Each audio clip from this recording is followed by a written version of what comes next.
Õnneks kasutab enamus neist turvavööd, aga kahjuks teevad paljud seda valesti. Ehk me võtame selle turvavöö kuidagi automaatselt ja viskame ta lihtsalt peale, et oleks siin olemas. Aga selliselt peale pandud turvavöö ei kaitse mind õnnetuse korral sugugi.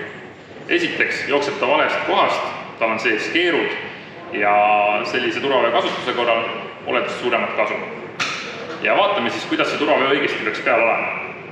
Võtame vöö, paneme ta peale, veendume, et ta jookseb õigest kohast, ehk siit ülevalt üle rangluu ja alt üle puusaluu. Selleks, et ta meid ilusti kaitseks, peab ta olema ka ligi keha, sest mida lähemal on ta kehale, seda rohkem kaitset ta pakub. Ja pingutame siis selle turvavöö üle. Võtan siit trinna pealt kinni ja tõmban turvavöö kehale lähemale. Nüüd, kui vöö on õigesti peal, olen ma ilusti kaitstud ka õnnetuse korral.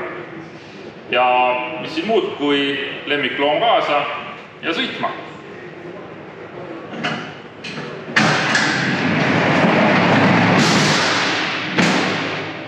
Kinnita ka lemmikloomad ja oma pagas.